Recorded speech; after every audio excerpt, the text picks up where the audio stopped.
Hi everybody, welcome to Red Horse Center for Collaborative Leadership and our video series on horse and human collaboration. So we've talked about a few things already. Today's session is Rosetta Stone. So we're always going to be trying to live up to the principles that we've established for horse and human collaboration, which include choice, herd dynamics, respect, trust, mutual benefit for horse and human, a nonviolent relationship, and of course, we're always going for softness. So today's activity is going to be in the round pen here, and we're working on sending. So when we talked about leading and backing and stopping, we really talked about we're trying to encourage our collaborator to go with us in the same direction. And sort of the other hemisphere of that language of cued and directed behavior is asking them to go away from us. And to respond to a cue with sort of the opposite action. And so we've got to figure out how can we express those things clearly as a leader, and how can we disconnect some of the potential negative association with sending. Go away from me can sometimes be challenging to instruction to give, and maybe challenging to hear. So we're going to work on that in the round pen, doing what's called free lunging. So we're not attached to the horse with any ropes or any other tools, and we're going to use the circle of the round pen and ask them to move around in the circle while we're in the center. So the guidelines that we're focusing on today, come from our set of guidelines with horse and human collaboration, is learning from herd dynamics is the first one. And so that's also why we called this Rosetta Stone, because I feel like one of the big shifts for us, and one of the things that makes this unique and important, is that we are committing to learn their language. As an animal of prey, they have a very sensitive and nuanced, beautiful nonverbal language. And for them, it's also a hierarchy of leadership. Who's responsible for their herd? Who decides when to run or move, or where to go to eat? They have a constant dialogue going between horses in a herd to decide who is leader and what is the order of their hierarchy. And if we're going to commit to communicate through language instead of force, through request, then we need to earn our role in the herd as a leader. And we're only going to be able to do that through the language of their herd dynamics. You'll also hear me in this next session talk about sort of the idea of being bilingual or translating, and that if we want to be able to have them understand us, then we have to make the effort to understand them. And that comes from paying attention to how does a herd work together, how do they communicate together, and how can we incorporate that into our effort to collaborate and become a member of that herd. We're also going to talk about a concept called group development. So you'll hear me mention it in the upcoming session. I actually misstated. I call it the stages of development and group dynamics. But there's an idea out there. Tuckman's Guide to Group Development has these phases of group development. And we're going to talk about how that can relate to our relationship in training, and how it can relate as in any given session, in any given project or time that we're working with it. There's several other things come up, but those are the kind of primary guidelines we're focusing on in this session. And then from a method point of view, I've already sort of expressed this in the herd dynamics idea, but we're talking about movement is language.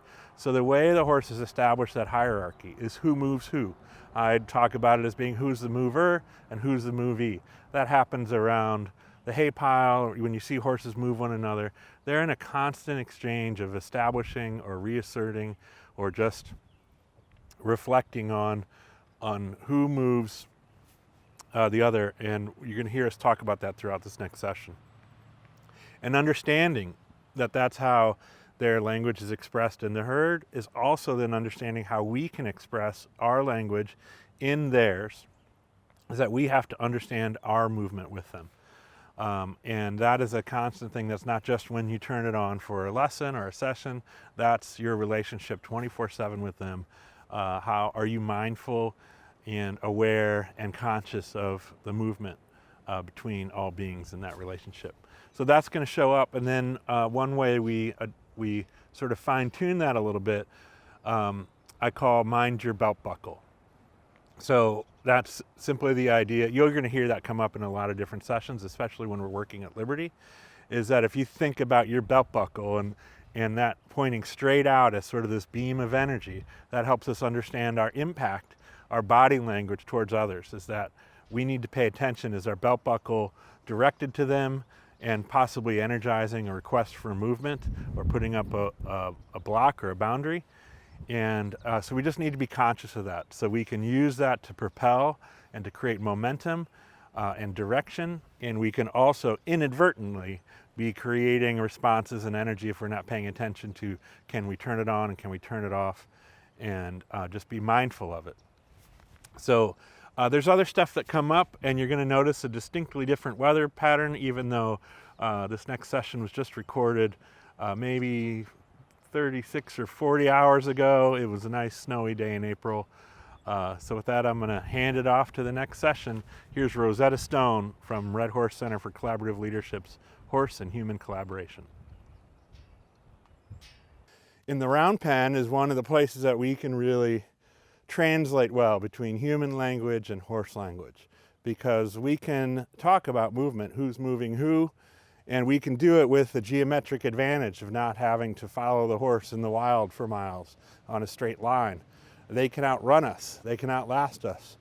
But with the circle, the pen, the edge of the fencing here can sort of emulate a straight line for the horse. They're continually moving in a straight line. If we can position ourselves and encourage forward movement, we can be in the center and have this logistical geometric advantage that lets us establish ourselves as the mover, which is, if we can play chess with them and engage in this conversation, and we can do it in a clever way where we are more frequently the mover than they are, then that's how we can earn our role as herd leader. So this is a great place to start with young, fresh horses before we get into more connected, physically connected techniques. This is a great way to kind of find out where you are relationship-wise. I would say that we might go in different order sometimes. But today we're starting out in what we call free lunging. Free lunging means that I'm not physically connected to the horse with a rope. They are somewhat at liberty. The only qualification to that would be that we have this space defined. So we moved them from the pasture where he was hanging out with his herd members, doing whatever they wanted to this morning, to being in this space. But within this circle, he's able to make the choices that he wants. He can be over there, he can be with me. Now, when I engage into work with mode and I start asking for specific behavior, which once the relationship's developed, I would call that cued behavior. If I was with a horse who, well, it's really cued behavior either way. I'm trying to elicit a response from him that matches what I want. And we'll talk about what that looks like and kind of how the progression of precision goes. But that's what I mean when I say free lunging, is that he has decisions to make about whether he wants to collaborate, whether he thinks it's a good idea to do what I'm asking, and whether he's willing to. What that means is that when he says yes, then we know it came from willingness versus because I was pulling on him or otherwise. Now, it's not to say that one couldn't exert force in this setting just because they're not connected. So we still have to really be mindful that our effort is to communicate within this method versus leverage or force. We'll get into that more later when we talk about tools. I'm going to start out with a rope, partly because it's sort of in between. The subtlest cue would be, actually maybe I'll start with the subtlest cue since that's another one of our methods. I can do that rope in hand or otherwise, but the subtlest cue would be clucking for movement. In context with position would tell him which direction to go. And then I can use tools to create more energy, more momentum. I can tap on my body, my hip. I can wave my hand. I can clap my hands. I can say, yeah. All those things are just supporting this original cue of cluck for movement, position, and belt buckle for direction. We'll talk about belt buckle more in a moment. We talked a little bit about it last session, but that's simply my core energy, the direction of my core energy coming from here, from my belt buckle. That's how I tell him which way to go. So our goal right now, which is important to visualize at the beginning, is I'd like him to go that direction. We start with the basics, go that way. And if I were starting completely fresh, I might say I'm not really worried about pace, just go that way. For us right now, I'm a couple steps past that where I'd like to start at a trot. So that means if he's walking, I'm going to keep saying more movement until we get a trot. And if he runs or canters, then I'm going to work on relaxing the cue, tapping the brakes, and bringing him into a trot. So we're looking for this medium 2-beat pace counterclockwise. Now I start by thinking about position. How can I be in a place that gets him started out in the right direction? And we're going to need, as you get further along this line, your specifics get a little more detailed. But maybe I'll wait till they come up to talk about, we have different parts of the horse we could be trying to move. Are we trying to move his head? Are we trying to move his shoulder? Are we trying to move his hips? Or just provide energy from behind to move forward? Well, that will change by the moment. So we'll just see how it goes. I'm going to engage here in trying to get movement. You can see that I'm starting out by sort of blocking this lane and being in a way where my core is facing the direction I want. Then I'm going to start subtly by clucking, and I'm going to add to it by moving towards him and maybe adding some more sound and movement.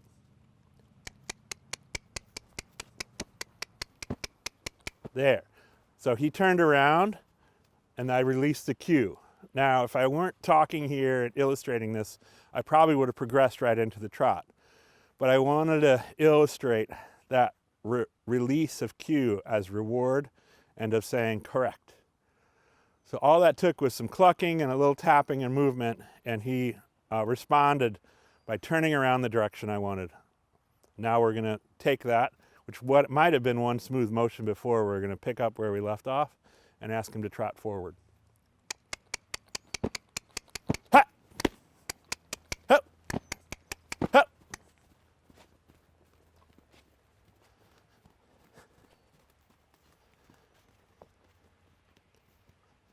So once he got going, I released all cues.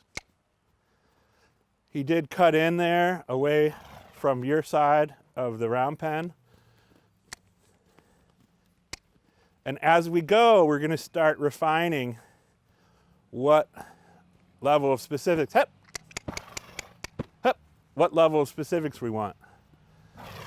I can stop him from cutting out by stepping towards him. And at that point, I've shifted from his sort of hind third, and I shift my belt buckle to his shoulder to say out. Back here, his back third means go. That's gas pedal. Hup. So any cues, including that clap, my hand, my energy should be behind him if I want him to move forward. If I want him to move laterally, I need to put that energy towards his shoulder,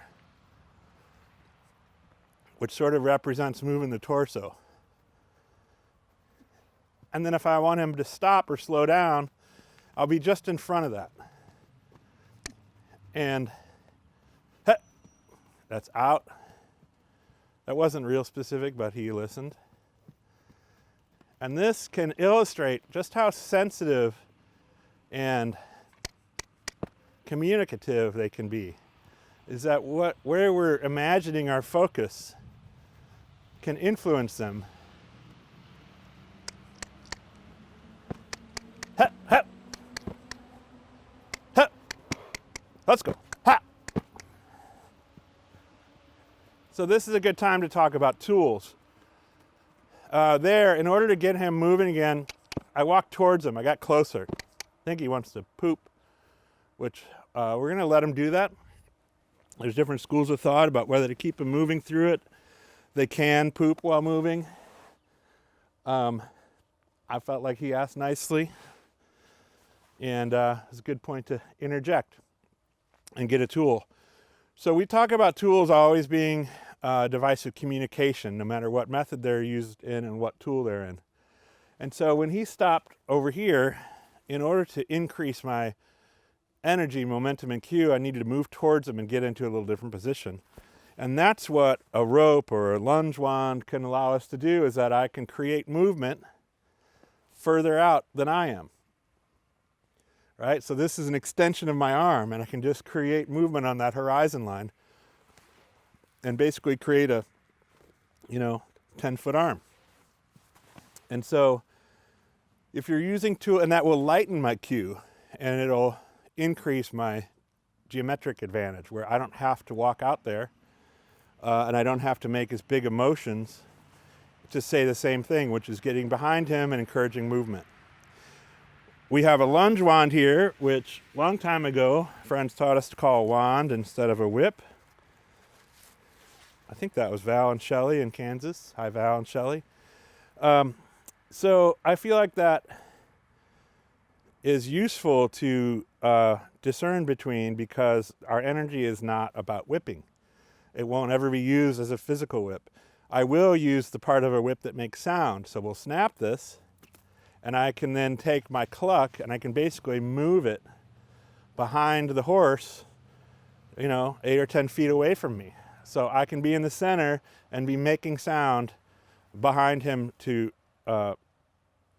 extend that cue. And I can also create movement across the horizon line that he sees. So I can be behind him and making movement like a rope, longer than a rope, with a little more control than a rope. This is a little more intense of a device to bring in, not because of its sometimes, other paradigm use. Just it moves faster, it makes sharper sounds, it's longer. So a horse can really respond to this, which can be great. A sensitive horse, you can barely be moving this and having an impact. I can tuck it behind me if I want to turn it off, etc. But this is to be regarded carefully and kind of brought in so that they get familiar with it. But you can see here, we can move it around. He's familiar with it. We've used it. He'll move swiftly off it if I put it into action. But he hasn't, he doesn't view it as a bad, threatening, harmful thing, because it's not.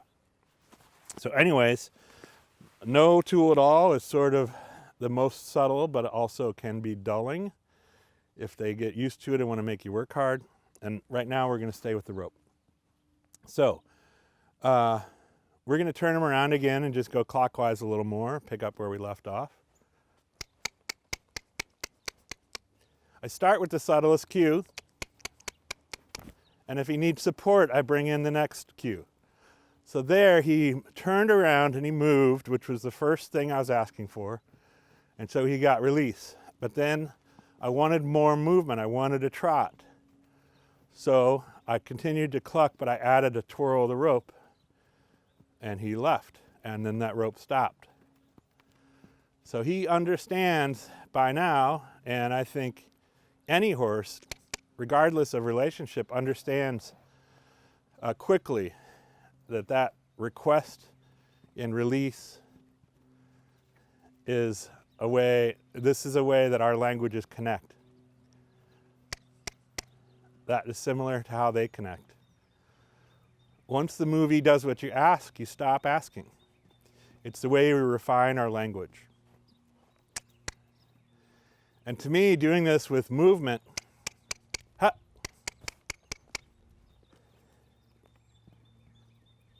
is where we can really put our two languages together. We talk about, in order to be bilingual, you have to know both languages. In order to translate, you can't translate if you don't know whatever the other language is besides yours. So if I want him to understand what I mean, when I cluck, I've got to correlate it to how they move one another, how they communicate to each other. And I feel like this place, this circle, this sort of engagement is really where we can sort those things out. Ha, ha, ha. So he got a little bored. My energy probably got a little low. And he wanted to try going the other way. And I simply said, I'm paying attention. And that's not what we're doing. This is a good time to change directions though. So to do that, I'm going to change my position first, which is going to say, I'm closing this door. I'm going to be pointing the way that I want him to go. And then I'm going to continue to cluck and provide movement cues for him to realize that I'm not saying turn around and stand. I'm asking you to turn around and go. I'm going to switch the hand. The length of rope that is available for twirling is going to go to my other hand, which will become behind him. And I don't always need to do it if we have this established. I don't have to leave center. I could leave center just with my hand or the rope. You see there, I started talking about leaving center and going in front, and he slowed and paused. I could do it from here, but I want to demonstrate a little more clearly, and because we're just getting started, I really want to get it right. So we can get subtler and more precise later. Right now, I'm going to make the cue obvious, which is coming in front, clucks, and he's off. So he didn't get a rope twirl or continued cues because he did it. Easy, easy. Tap the brakes by coming in front, cluck for movement, get behind, there. So we're continuing to refine our cues.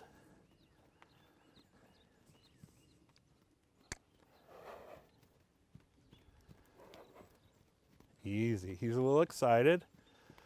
So we're starting fresh on this side, so sometimes they're not exactly where they left off on the other direction. It's like he's on a new trail. And so this sort of excitement is not unusual or bad. It's him processing that he is going to work. So instead of hanging out grazing and making his own decisions, I'm asking him to come to work, and he's making that shift. And with the time of year, he hasn't been doing a lot of this. So we're giving him room to process that energy, and we're not responding, we're not correcting. If he's going the direction I want, at the pace that I want, he's doing it right. And so he's not going to get cues. He's cutting in a little bit here and there. And if he continues to progress and cut in more, you know, if that starts to be taken advantage of, we can move him out. But I'm limiting the amount of instruction I give him while he's processing this so that we can get to a relaxed, centered place of listening. The first thing I want to demonstrate isn't precision, it's leadership. I want to demonstrate that you can hear what I'm asking, and that following those instructions, moving on behalf of this other herd member is good. So I don't want to clutter it, nor do I want to bring in any negative consequences just because he's doing it while wringing his head or doing it at a little brighter pace that I'm going to want. We're going to allow him an opportunity to decide that moving based on my suggestions is a good thing. And that is a very close mirror to what happens in a herd integration. when horses in a herd are figuring out who's the leader, it's who is the horse that moves them in a way that eventually say, you know, it's better this way. This is good. This is a horse I don't mind taking instructions from. And you might have seen how my cues have gotten subtler. That last sort of pause, all it took was a little flop of this rope. It wasn't even a full twirl. So he's relaxing, a few head rings, out. So there I went to his shoulder, but he took that as more momentum. But he came back into a trot. So right here, that's a little deeper sand. It's by the barn, it's by the camera. So he's coming in from it.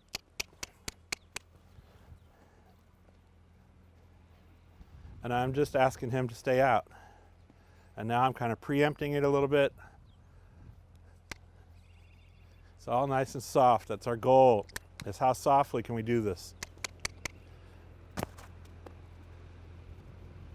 Okay, this is nice and pretty collected.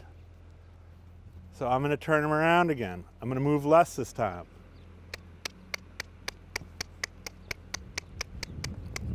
Ha! Movement. Once he goes to a trot, I release. So a lot of what we were just seeing, one of the things that we bring in as a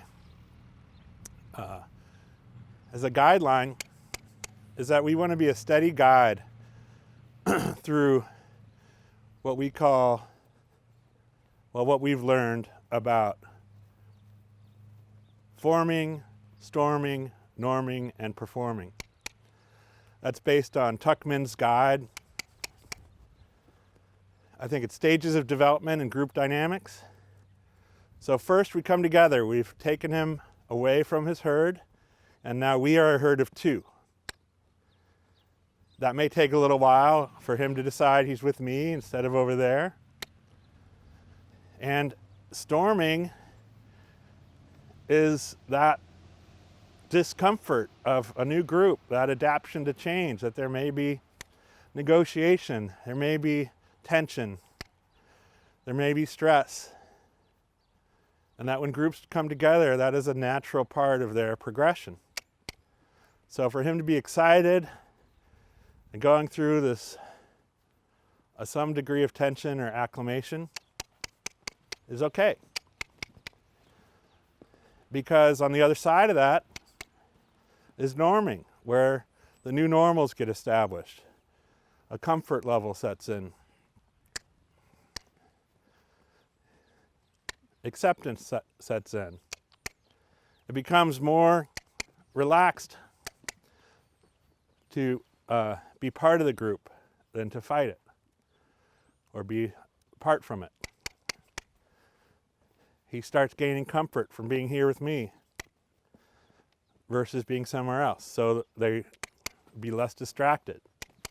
So he's got another member of the leadership team of the herd over on the other side of that fence. That's where he's sort of slowing down. Ha, ha, ha.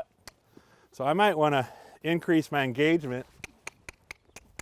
Ha, ha, let's go. Ha.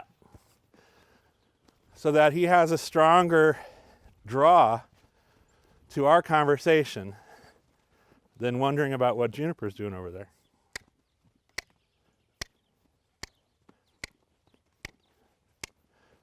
So those cues were a shift from that initial cue that I talked about releasing, and they were really moving into a supportive cue, rhythmic, matching his beat, and supporting him through this side of the arena. Giving him support before he stalls out. Helping him do the job. And after norming comes performing. And that's when you're capable of your very best work. Ha! And I like to think of this as a cycle. So once we get there, we're doing pretty cool stuff, we get really precise. That's usually when we take on new challenges. hey, we learned this skill. Let's start ground driving. Let's start riding. Ha, ha, let's start cantering. So it's likely then, it's not necessarily a new group, but I think of the cycle the same way, that we're forming a perspective around a new audacious goal. Ha! Ha! That might bring tension, excitement, storming, especially if you're, a member of a multi-being group.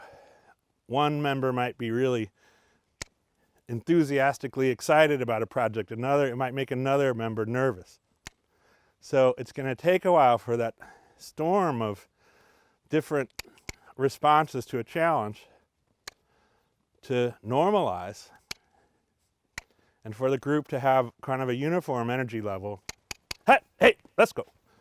That might be a combination. Become the new normal. That's when a group excels. Change directions. Ha, ha, ha, ha. Let's go. So I'm going to give him a break here. What I'm going to do is, since my energy's behind him, if I wanted to stop him, I would come up and bring my belt buckle to his shoulder. If I just wanted to release it, he's suspicious that I'm ending. If I wanted to release it, I would come this way so I didn't move that energy all through his body. We're going to try a stop. I'm going to try to come right to the camera. Ho, ho. Good boy. So he did exactly what I asked, where I asked, and he's giving me attention. So I'm going to release that. I'm going to reward that with release. It's just letting go of everything.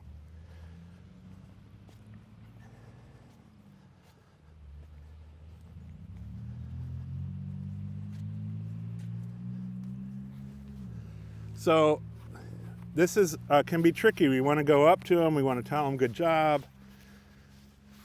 But really, the clearest expression that he did everything we wanted is to just put him totally on break and not worry about it. Let him do as he pleases. So our energy, our attention is off of him. And then once that's been made clear, we can kind of come back. And now we're back into that approach, engage, lead thing, where coming back from break I want to be able to be around him like this, and he's off. I'm not requiring any action, right? I'm not directing him how to move. He can graze. It's important to include this time of no cued behavior in our time with the horses. That connects back to this thing that comes up for us a lot about being the cool teacher. We want to be able to be the teacher that can come up during recess and the kids don't scatter and they don't try to please the teacher with, oh, are we doing it right? Oh, no. Teacher's here. Look busy.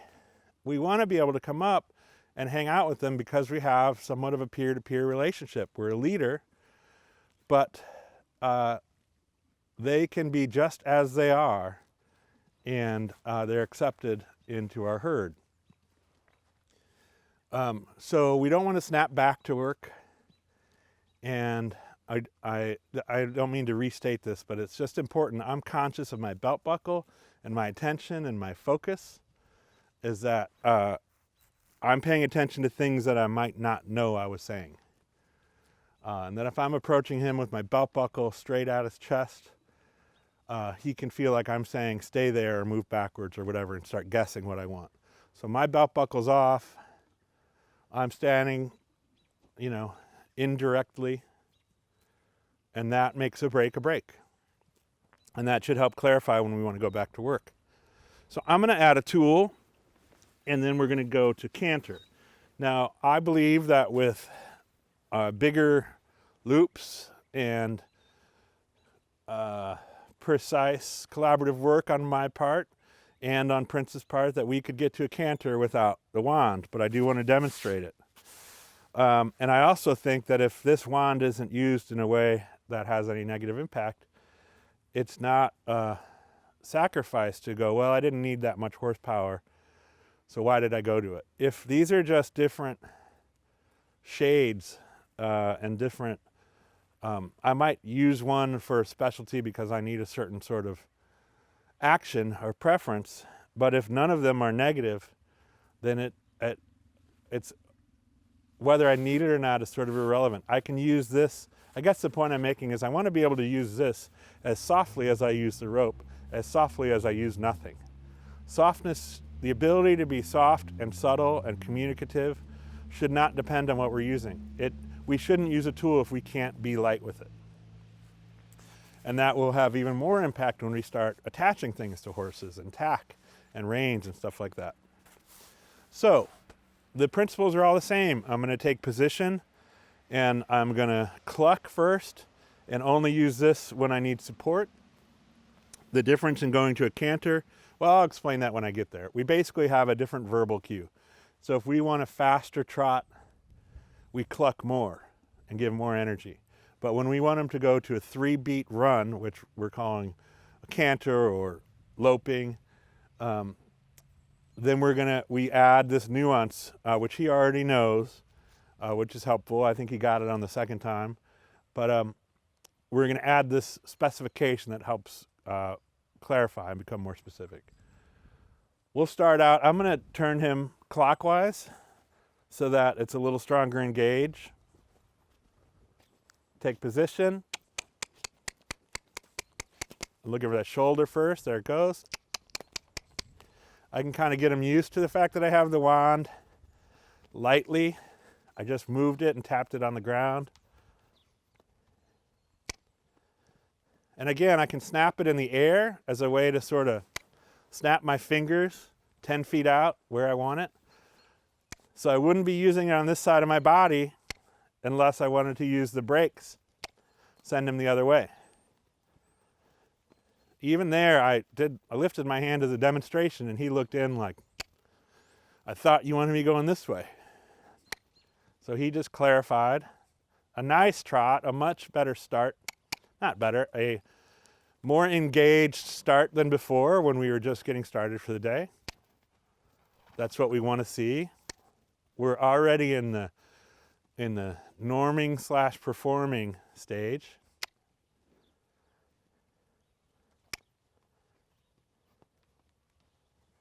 Nice. This is a good place to think about going to a canter because he's balanced.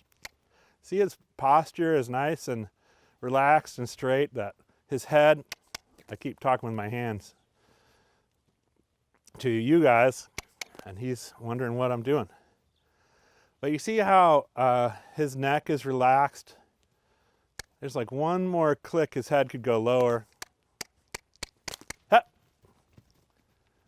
Oh, we interrupted the poop. Well, we'll choose this one to keep him going.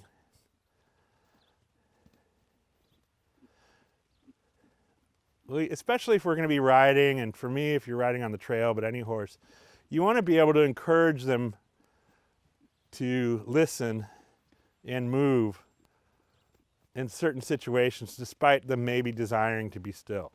If it's ever important from a safety point of view, you want to be able to do that, to urge him through that, if it's something he's capable of. Now, I think somewhere along the line, that is taught as never let them stand and poop. They can't ever ask to do that. So you have to always move them. And I think that, my leadership goals are somewhere in between. We should be able to, but it doesn't mean we can't let them stop.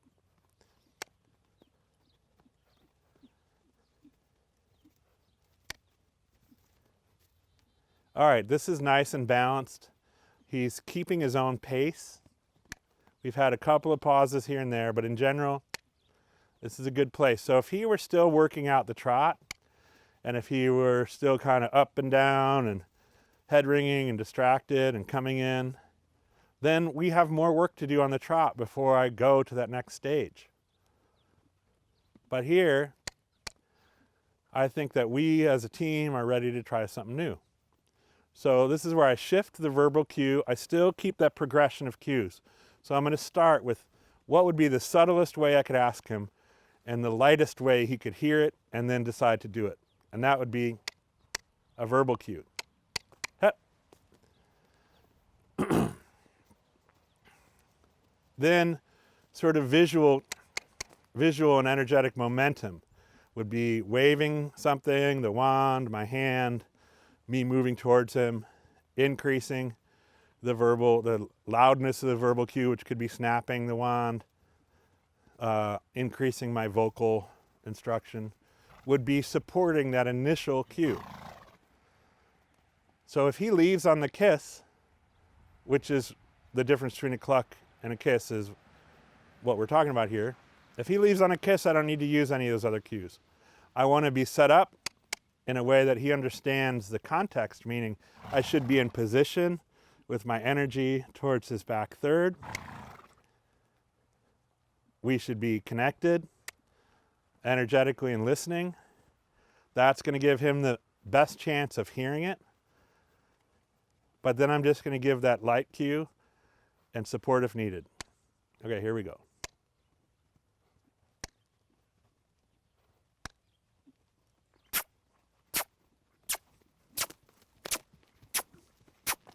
And once he goes, we release.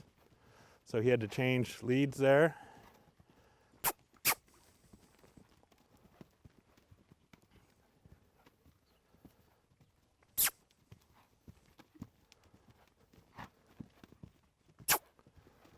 So pretty light storming.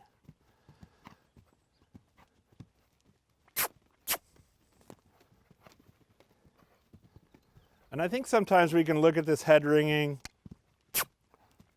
this sort of indecisiveness, whatever you want to call it. We can look at it as disagreement or challenge. But I look at it as sort of acclamation. He's doing it. He's just not used to it yet. It hasn't normalized. So I'm going to give him a minute. I'm going to nudge him back up. But we're not in an argument. We're getting used to this new thing. I'm being conscious of my belt buckle, my energy, my cues.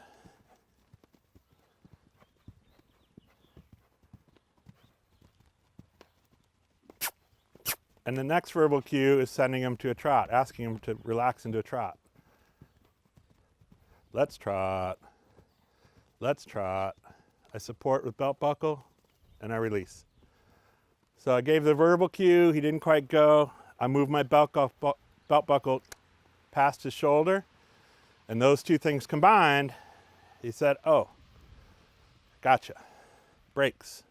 Not stop, not walk. Downshift. Now we're going to change directions. Change hands, cluck, he's going. Very nice.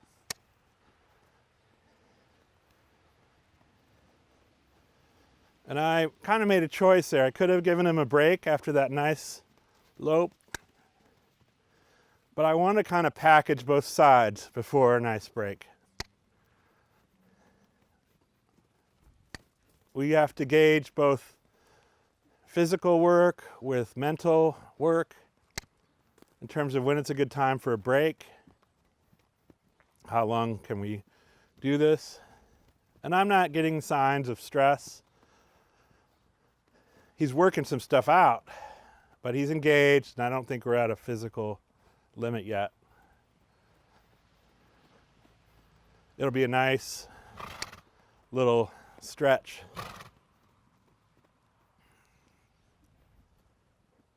To give a break from. So here again, we're going to start with a kiss, and we're going to support as needed.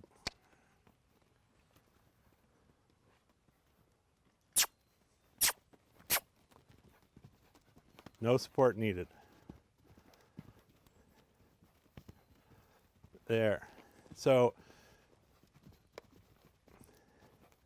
horses have a specific lead that they're on, is what we call it.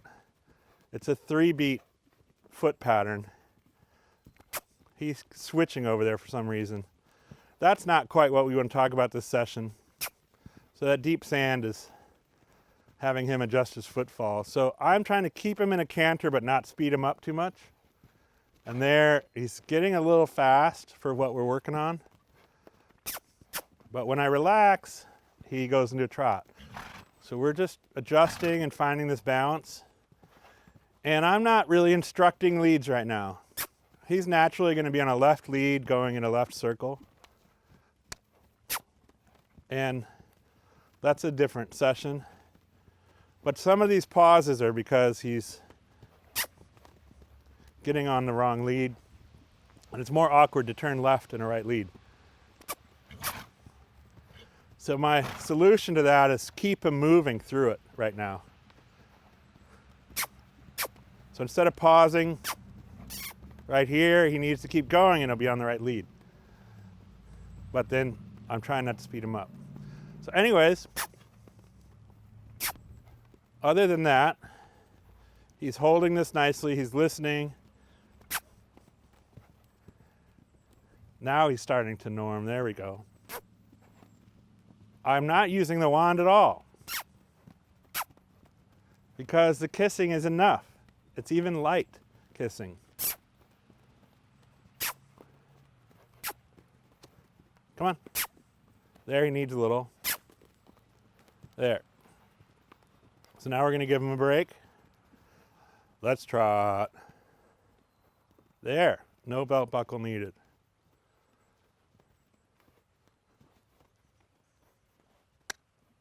Gonna go to a walk. Let's walk. Let's walk. Let's walk. Belt buckle. Let's walk. A little gas pedal.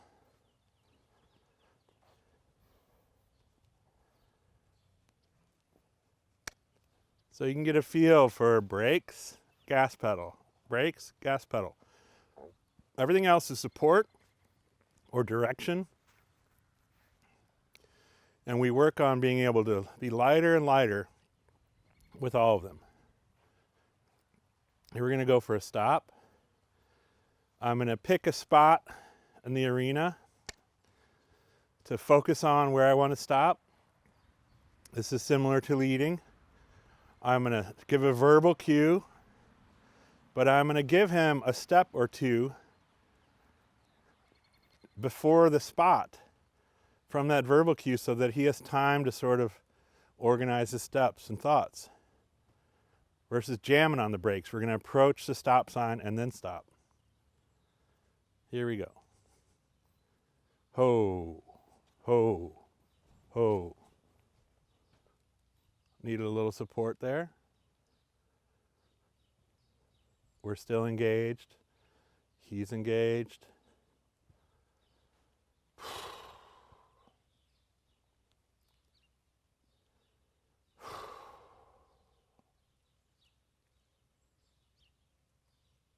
Up, ho, ho. Breaking my own rule here of if you want to see how long you can do it, ho. You might just find out. So we want to see how good we can do it. I'm going to go back into a walk here. Instead of going on break, he didn't do anything really wrong there. He did leave. But that was a nice long stop. I was working on maybe thinking about talking about it, that having relaxation and comfort and softness in the stops.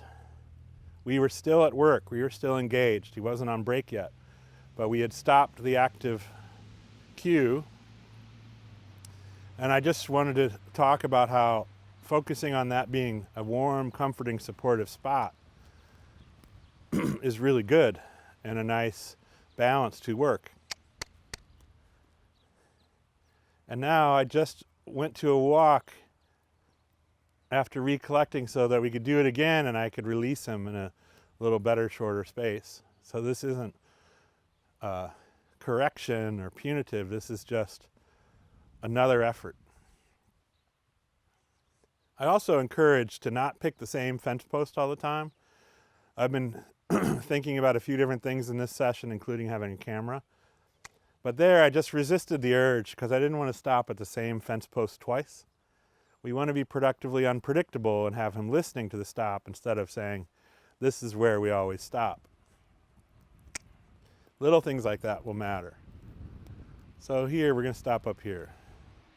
Ho, ho, ho, ho. Good. Now, I'm just going to release him.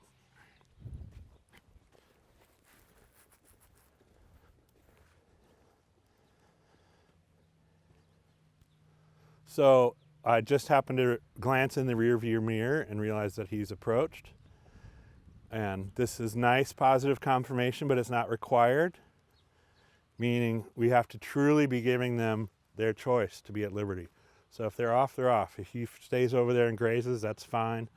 If he wants to come and fist bump the teacher, that's fine. But he's off, so we're not making any requests right now. And this should also be good. This should, we want this to feel good. And that's something we got to invite them to versus telling them how to feel. But he did a nice job. He paid attention. He worked. He gave up distractions. He became more balanced. He went to more precision. He got more precise as we went. So that's pretty much all we can ask for. And I hope that this is a good demonstration about how movement, it can really combine our languages. With horses and humans, movement is language. Nice. And that here we're just, using our progression of cues and our goal of communication to ask for that movement, identify that it's positive to say yes, and be a nice steady guide through it all. And I think that you can see by sort of being willing to change the specifics, the precision, change our expectations in regard to precision. We start out with that away. And then by the end, we're doing canter departures from a kiss, and nice, there's a big breath. And stops just from a little body language.